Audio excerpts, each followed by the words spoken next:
Hello mga titara! Samahan nyo kami ngayong araw! For today's video, magta-travel nga tayo!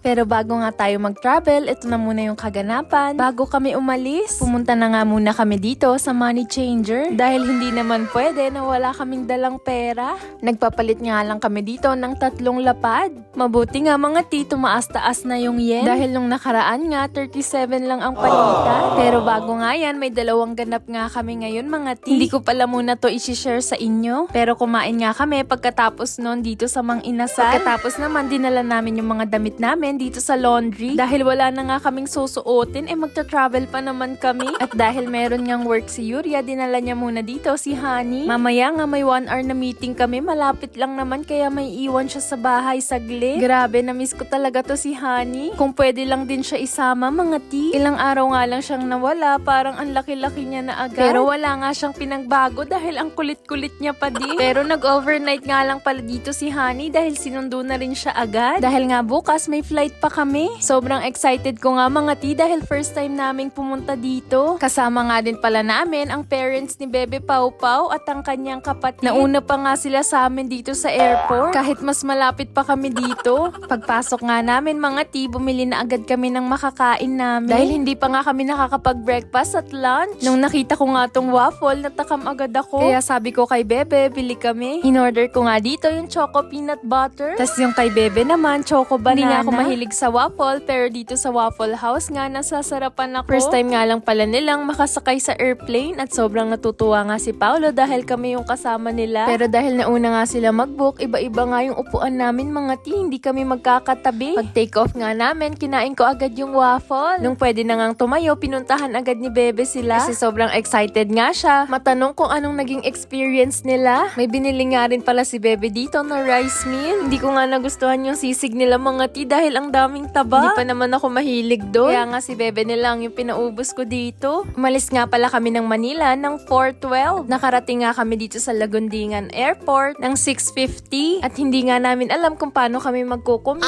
Nagtanong na lang kami dito kay Lamano. Ang sabi nga sa amin, need pa daw namin mag-van ng 1.5 hour para nga makapunta sa sakayan ng bus. Grabe mga titignan nyo nga kung gaano kadilim dito. Kaya amaze ako kay kuya dahil parang wala ka nang makita. Sa sobrang dilim eh. Pero dahil wala pa nga kaming dinner, nagpa-stop over muna kami dito sa Jollibee. Dahil puro spaghetti na nga ako nung nakaraan, tinry ko naman tong palabo. At super yummers pa rin talaga nito. Pagdating nga namin sa sakayan ng ferry. At yung first trip nga, 5:15 pa ng umaga. Dahil hindi nga kami nag-research bago kami nag-book. Antay na nga lang kami sa gilid at nagpalipas ng gabi. Ang lesson learned na naman to para sa akin. Kailangan pala nating mag-research bago tayo mag-book. Dapat talaga kakainin ko to sa van, kaya lang sobrang bilis ni kuyang magpatakbo. At finally, after 6 hours nga, andito na yung ferry na sasakyan namin.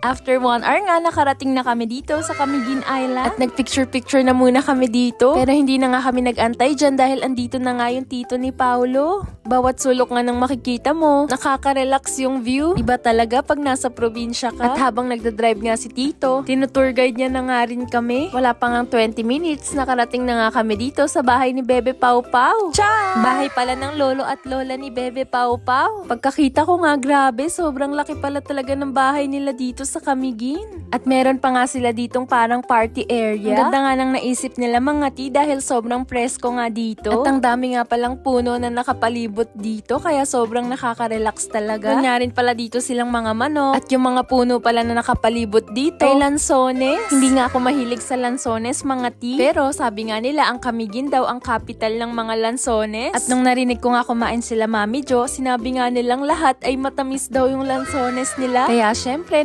curious na rin ako. Grabe mga ti dahil totoo nga ang chismis na napakatamis talaga ng lansones dito sa Camiguin. Kinanong ko nga dito si Tito, bakit ganun? Iba yung lasa ng lansones sa kanila. Ang sabi niya nga sa akin, volcanic soil nga daw pala ang Camiguin kaya matamis yung mga lansones nila. Grabe, ang daming nakuha. Pero pag kumain ka nga nito mga ti, hindi ka na matitigil. Request na rin pala kami niyan mga ti at bumili nga ako dito ng ube ice cream dahil parang bigla nga akong nataka. Medyo malayo nga pala yung bilihan nila dito. Hinatid pa kami dito ng tito ni ni Paulo. Pagkatapos nga no, naisipan namin na lumabas. Dahil may nakita nga kami dito na magandang bundok. Sobrang ganda nga anong tanawin. At i-flex ko nga rin pala yung binigay sa akin ni Bebe na flower. Pulot niya nga lang yan mga ti at hindi niya yan pinitas. Pauwi nga kami, nakakita kami dito ng puno ng mangga. Sarap nga sungkitin mga ti. Kaya lang hindi nga kami sure kung pwede tong kunin. Pag-uwi nga namin, nag-dinner lang kami dito at pagkatapos nga mag-chill kami dahil bumili nga si Tito ng mga sunmiglay. Yun lang for today's video. I hope you enjoyed this vlog. Thank you for watching. それじゃあ、またね.